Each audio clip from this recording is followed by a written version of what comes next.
KKR के power play में जिस तरह से रन बन रहे थे, क्योंकि केकेआर ने इतना हाईएस्ट स्कोर पावर प्ले का दे दिया था।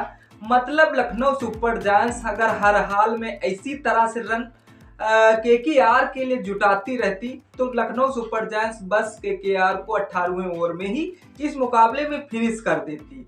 लेकिन जिस तरह से आज लखनऊ सुपर जायंट्स के बल्लेबाज निकलस पूरन, मिचेल मार्श ने अपने बल्ले से रन बनाए हैं, वो रसल और रिंकू सिंह भी मन ही मन अंदर से शर्मा रहे होंगे कि यार आज कल हमारा फॉर्म था, लेकिन आज जो है लखनऊ सुपर जायंट्स के मिचेल मार्श निकलस पूरन कर रहे हैं। हाँ, निकलस पूरन ने रसल के जब लगातार बैक टू बैक 2 छक्के लगाए तभी बंदे ने बाउंड्री पूरी कर दी थी। लेकिन जो केकेआर हमेशा से रहती थी तैयार, लेकिन लखनऊ सुपर जायंट्स के आगे नहीं हो पाई तैयार, क्योंकि लखनऊ सुपर जायंट्स के जो गेंदबाजों ने करिश्मा किया है लास्ट ओवर में सारा दारोमदार रवि बिश्नोई पे था। क्योंकि जिस तरह से रवि बिश्नोई अगर टीम को चाहते तो अपनी जीत हासिल कर पाते, उस वही एकदम सटीक होता है। और अगर रवि बिश्नोई जिस तरह से बैक टू बैक 1-2 छक्के खा जाते तो रवि बिश्नोई भी अपनी टीम से मैच गवा बैठते। लेकिन देखने वाली बात है कि जिस तरह से अजिंक्य रहाणे ने अपनी टीम को तो रन बटोरे हैं बटोरे, लेकिन अजिंक्य रहाणे की कप्तानी कहीं डिसबैलेंस नजर होते हुए आज थी इस मैच में। तो नमस्कार दोस्तों, सटीक क्रिकेट न्यूज में आप सभी का स्वागत है। हाँ, अजिंक्य रहाणे ने तो अपने बल्ले से गुरु रन निकाले। आज ऋषभ पंत जो कप्तानी लखनऊ सुपर जायंट्स के बनाए गए हैं, अपने आप को पीछे रखा, ये कप्तानी की बहुत ही लीडरशिप बढ़िया रही। लेकिन लखनऊ सुपर जायंट्स के बल्लेबाज ने जिस तरह से केकेआर को टारगेट दिया था भाई साहब, ये तो लखनऊ सुपर जायंट्स के लिए हाईएस्ट स्कोर था, क्योंकि 238 रन। और अभी तक 6 मैचों का रिकॉर्ड देखें भाई साहब, 200 प्लस स्कोर जिसने टीम ने दिया है वह टीम भाई साहब चेस करने वाली नहीं जीती है। सिर्फ एक ही मैच जिस तरह से टीम जीती हुई 200 प्लस स्कोर का चेस करने वाली। लेकिन जिस तरह से लखनऊ सुपर जायंट्स ने केकेआर के सामने भाई साहब 238 रन का टारगेट दिया था, और केकेआर में वो बल्लेबाज थे उनके आगे 250 प्लस स्कोर भी भाई साहब कुछ नहीं है। क्योंकि वो टीम में जुनून, जज्बा, जोश बराबर था इस टीम में। लेकिन उसके बावजूद जिस तरह से सुनील नारायण ने, अजिंक्य रहाणे ने अपनी टीम के लिए योगदान, रन तो बटोरे बटोरे, लेकिन जिस पोजीशन पे अजिंक्य रहाणे की कप्तानी हुई है ना, वो भाई साहब एकदम 0 बट्टा सन्नाटा होते हुए नजर आई। हाँ, ऋषभ पंत भले रिव्यू में फेल होते हुए नजर आए। आज उन्होंने 2 रिव्यू लिए, जिसमें से एक में तो पास हुए, एक में वो गुरु फेल होते हुए चले आ रहे। इस मुकाबले इस सीजन में भाई साहब 7 रिव्यू लिए हैं, 7 में सिर्फ एक ही रिव्यू पास हुआ ऋषभ पंत। लेकिन आज ऋषभ पंत की कप्तानी कहीं तक पूरी दाद देनी होगी। संजीव गोयका भी मन ही मन अंदर से मुस्कुरा रहे होंगे कि मैंने 27 करोड़ को जो ऋषभ पंत को दिए थे वो शायद एकदम सही दिए हैं। हाँ, ऋषभ पंत थोड़ा बहुत फॉर्म लाना होगा, क्योंकि टीम में कब तक निकलस पूरन, मिचेल मार्श अपनी टीम के लिए रन बनाते रहेंगे और बटोरते रहेंगे। क्योंकि ये इतना बड़ा टारगेट ऐसा देना, ये लखनऊ सुपर जायंट्स के लिए निकलस पूरन और मिचेल मार्श ही कर सकते। अपनी टीम के लिए 48 गेंदें खेली, 48 गेंदें खेलकर 81 रन बनाए हैं। तो मिचेल मार्श ने जिस तरह से ओपनिंग पे आकर केकेआर को बता दिया था कि मिचेल मार्श 2025 में फुल फॉर्म में है, उसके बावजूद निकलस पूरन ने फिर जिस तरह से विकेट हुआ, उसके बावजूद निकलस पूरन ने एंट्री की। और निकलस पूरन जिस तरह से इस सीजन फॉर्म में चल रहे हैं, उसके बावजूद इसीलिए एलएसजी ने उन्हें 21 करोड़ में भाई साहब रिटर्न किया था, और उन्हें ने इसीलिए पूरा दारोमदार निकलस पूरन पे ही लगा दिया था। क्योंकि लखनऊ सुपर जायंट्स जानती है निकलस पूरन क्या कर सकते हैं और क्या करके दिखाया भी। क्योंकि केकेआर जो लगातार ईडन गार्डन में 2 मुकाबले हार चुकी है। ऐसा तो पहला मुकाबला जो रॉयल चैलेंजर्स बैंगलोर ने उन्हें मात दी थी उनके घर में, फिर लखनऊ सुपर जायंट्स ने भी उनके घर में मात दे दी है।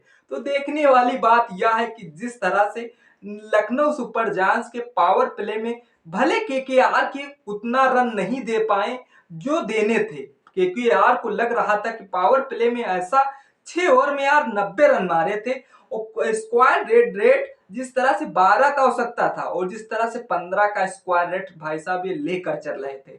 तो केकेआर कहीं तक इस मैच में चेस करना जानती थी क्योंकि उसके होम ग्राउंड में हो रहा था यह मुकाबला, वो जानती थी। और केकेआर को अब लग रहा है कि जिस तरह से अजिंक्य रहाणे फॉर्म में है, उसके बावजूद अजिंक्य रहाणे फॉर्म आने के बावजूद कप्तानी में तो कहीं गड़बड़ी हुई। केकेआर समझ चुकी थी कि पावर प्ले में इतना बड़ा टारगेट नहीं देंगे तो 239 चेस करने का सपना भी भूल जाएं। केकेआर के बैटर भी वो समझदार थे, लेकिन आज वो रसल में मसल नहीं दिखा क्योंकि रसल को आज चलना था। उसके बावजूद रिंकू सिंह के पहले भेजा गया था। काश कहीं रसल को रोक दिया जाता, रिंकू सिंह को पहले भेज दिया जाता तो रिंकू सिंह हो सकता था एलएसजी को मात दे पाते, क्योंकि रिंकू सिंह ने जो मैच में किया वो शायद हर्षित राणा अगर गेंदे बीट ना हुए होते तो रिंकू सिंह इस मैच को अच्छी तरीके से जीत पकड़ बना लेते, क्योंकि रिंकू सिंह इस टीम के लिए बहुत बड़ा योगदान रहे। हर्षित राणा ने भले जिस तरह से 4 ओवर फेंके, 2 विकेट चटकाई, 51 रन दिए हैं और जिस तरह से यार बल्लेबाज ने रन भी मारे हो, वह जिस तरह से बॉलर भी पिटे हो, वो चाहे एलएसजी के हो और फिर चाहे केकेआर के हो, क्योंकि इतना बड़ा टारगेट देना, अगर पावर प्ले में इतना बड़ा स्कोर ना बनाना, और सबसे बड़ी स्ट्रेंथ यह रही कि एक ही विकेट चटका पाई केकेआर। उसके बावजूद फिर उसके जब 99 पे लखनऊ सुपर जायंट्स का पहला विकेट होता है, तभी पता लगता है कि लखनऊ सुपर जायंट्स आज कितना बड़ा टारगेट केकेआर को देगी, क्योंकि सभी स्ट्राइक रेट जिस तरह से 250 प्लस स्कोर से खेल रहे थे और रन का स्कोर भी 250 प्लस माना जा रहा था।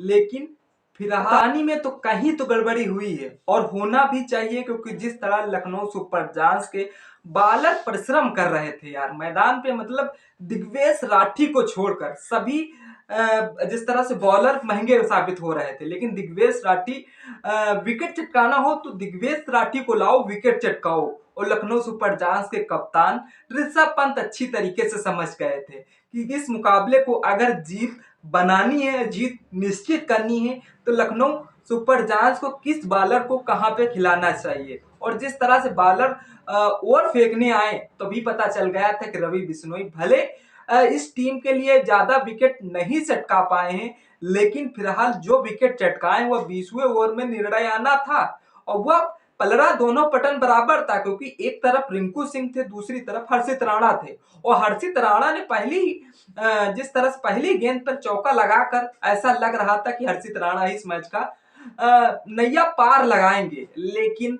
नहीं हो पाया गुरु, क्योंकि रवि बिश्नोई भी जानते हैं हमारे लिए यह जीत कितनी निश्चित है। और जिस तरह से मयंक यादव, मोहसिन नकवी इस टीम में नहीं है लखनऊ सुपर जायंट्स को, और मोहसिन नकवी की जगह पर शार्दुल ठाकुर को रिटेन करना पड़ा, इनको खरीदना पड़ा, क्योंकि जिस तरह शार्दुल ठाकुर अनसोल्ड गए थे और वही लखनऊ सुपर जायंट्स के लिए भाग्यशाली साबित होते हैं।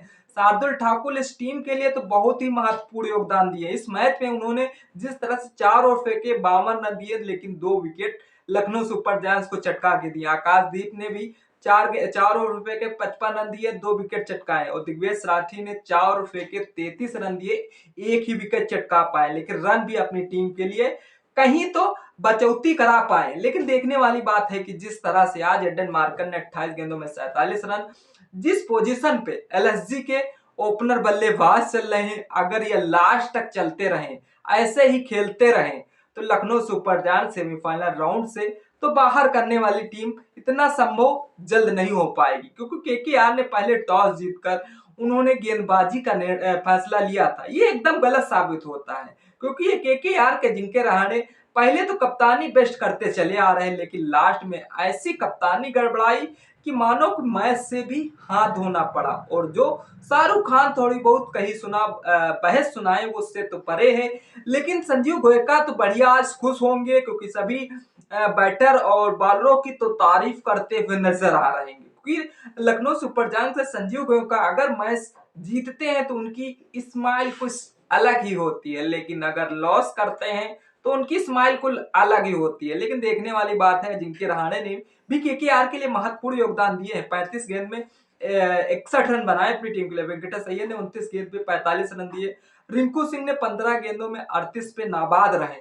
अगर रिंकू सिंह पहले थोड़ा मौका मिल जाता, अग्रकश रघुवंशी जो पहले ही भेज दे गया अजिंक्य रहाणे द्वारा, उनको रोक कर रसल मसल या फिर रिंकू सिंह को भेजा जाता, तो मैच जो यहां तक लड़खड़ाए 4 रन से हार हुई है, तो शायद यहां तक मैच पहुंचता ना और केकेआर अच्छी तरीके से विन हो जाती। इसीलिए कहते हैं एलएसजी आई और केकेआर नहीं छा पाई और केकेआर तैयार भी नहीं हो पाई। अब देखने वाली बात है केकेआर जिस तरह से यार इस 2024 में लड़खड़ाती लड़खड़ाती टीम जीत की ओर बढ़ रही है, और एलएसजी ने लगातार जिस तरह से 2 मुकाबले जीते, उसके बावजूद 5 मुकाबलों में 3 मुकाबले एलएसजी ने अपनी पकड़ बना ली है, वो भी निकलस पूरन, मिचेल मार्श के बल्लेबाजों की वजह से। आप क्या लगता है कि जिस पोजीशन पे अजिंक्य रहाणे की कहीं पर थोड़ी बहुत कप्तानी में डिसबैलेंस दिखा हो, कमेंट सेक्शन खुला हो, कमेंट जरूर करें। वीडियो अगर अच्छी तो भी लगी हो तो लाइक शेयर कमेंट करना ना भूलें।